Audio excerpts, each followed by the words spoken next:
Great news coming out of the EU within the last hour. The European Union has just announced they are effectively banning all diesel and petrol cars by 2030. Now, I don't think this is necessary. I believe the industry is going to head there anyway, but giving it a little nudge can't be a bad thing, can it? Hello, my friends. Welcome to the channel. Fantastic to have you here. If you're back again, great to see you again. If you're not, make sure you subscribe to the channel so you get notifications in your feed for future videos. Now, to sum up, 4 key points from what was announced. The Commission proposed a 55% cut in CO2 emissions from cars by 2030. That makes it impossible to sell a purely diesel or gas petrol powered vehicle in 2030. It would have to be at minimum a hybrid, and a very clean hybrid at that.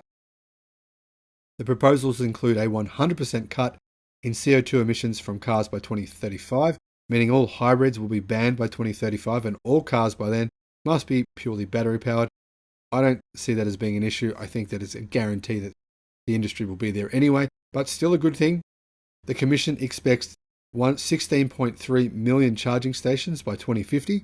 That doesn't include your house, by the way, or power points that are everywhere, but proper charging stations. And that's in Europe alone. So 16.3 million additional charging stations in the European Union alone. And the fourth point is plug-in hybrids will count as low-emission vehicles until 2030. Now, the European Union just announced an effective ban on the sale of new petrol and diesel cars from 2035, meaning hybrid cars from 2035, aiming to speed up the switch to zero-emission EVs as part of a broad package of measures to combat global warming and to make the air a lot nicer for you to breathe and to stop you from getting immune system issues and problems and to stop you from getting cancer. So, it's a good thing.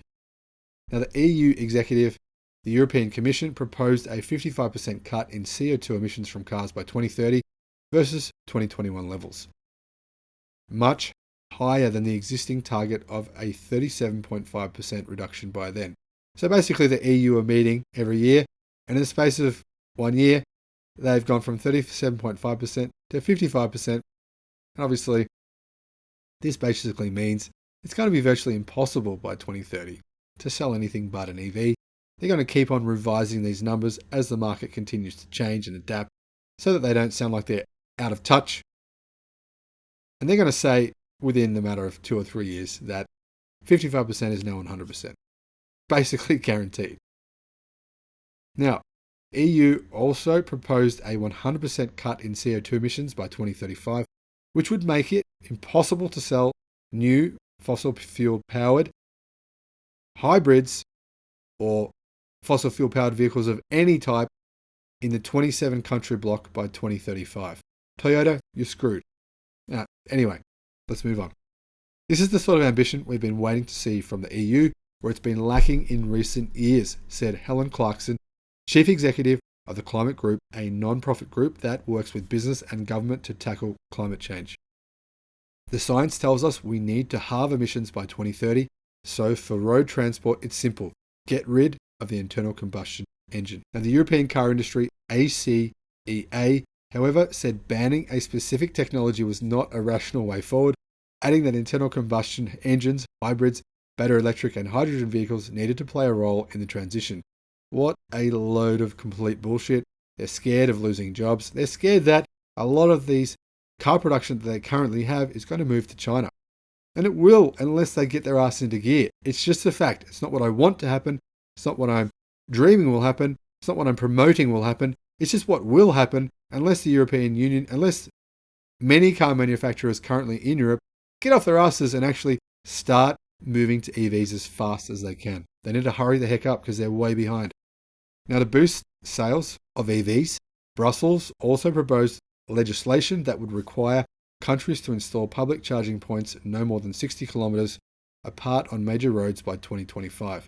Now, guys, I just want to point out here, recently the German Union of Auto Engineering was up in arms screaming about what was going to happen, saying they were going to fight it to the death because they were going to lose more than 200,000 jobs just in Germany alone, thanks to these changes proposed by the EU. Now, the EU hasn't changed what they're going to do. based on this screaming coming from the unions. They're still doing it. So these unions, well, are they really helping their workers by screaming and fighting? Are they saying, hey workers, hey companies, hey BMW, hey Mercedes, hey all of us German brands, what are we doing? Are we going to transition to the future? Are we going to yell and scream? Now, the EU foresees 3.5 million public charging stations for cars and vans by 2030, rising to 16.3 million by 2050. I don't think that'll be entirely necessary. I think by 2050, the average range of an EV will be so big that I can't see why it would be needed. And what will happen is most people, not all, don't worry, don't get your knickers in a knot, not all, but most people will travel by autonomous vehicle by 2050. I mean, we're talking 29 years into the future here. A lot's going to change by then. Autonomous travel will already exist by 2030, let alone 2050. So I think a lot of people will be using autonomous travel. And the big advantage of autonomous travel is you don't have to own a vehicle, saving you a lot of money. But the other advantages of that is, let's say you went and bought a vehicle, whether that's a hatchback, an SUV, a truck, a station wagon, whatever it is. There's a good chance that vehicle is not going to serve all purposes for you, is it? There's a very good chance. I mean, obviously, if you're driving your vehicle on a day-to-day basis and you don't have anything in the back of it, then you're just wasting money by having a bigger vehicle than you need, a bigger vehicle than like a micro car. But most people don't buy a micro car because they think, well, sometimes I need a bigger car. So you're going to save a huge amount of money by having any car you want. What about when you move house, right? You have to pay removalists, or you have to go and hire a trailer or hire something to remove those things from your house. Well, that's just one example of the way that having autonomous vehicles will be a benefit to the average consumer. Apparently, it's going to cost us around 10% of owning a car, but it will mean you can have any vehicle you want at any moment. Amazing. Now, Frans Timmermans, the EU's head of climate policy, said, the transition to electric vehicles is going much faster than anybody ever anticipated. But then we are under an obligation to create the right incentives for that. So the charging infrastructure should be there. And I agree. Now, even when buyers have been able to afford the price premium for a part or all electric vehicle, many have been deterred by range anxiety because of a lack of public charging stations. Now, car makers have signaled they would only accept tougher emissions targets in return for massive public investment in chargers. So that's going ahead. Now, the European Union Commission estimates that 80 to 120 billion euros will need to be spent on public and private chargers across the EU by 2040. IHS Markit said in a report on Tuesday that if the EU raised its CO2 emission reduction targets by 50% by 2030, it would bring new fossil fuel car sales across the bloc down to virtually zero by then.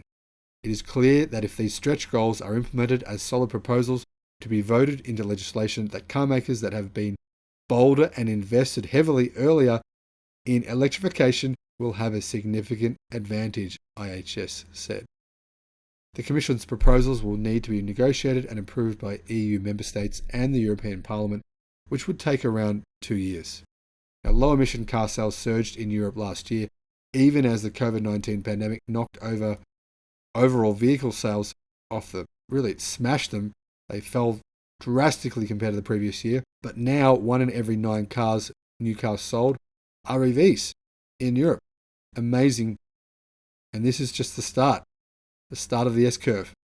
Now, full electrification is a fair way off. I think by 2030 we'll be there.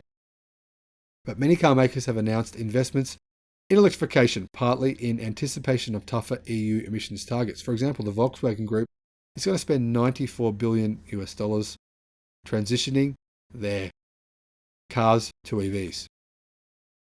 Now, last month, Volkswagen said it would stop selling cars with combustion engines in Europe by 2035, though later in China and the United States, which is a little bit alarming, and I think not something that China would be very happy about. And I think it's more than likely that if that's the path they follow, Volkswagen will be in serious trouble in China.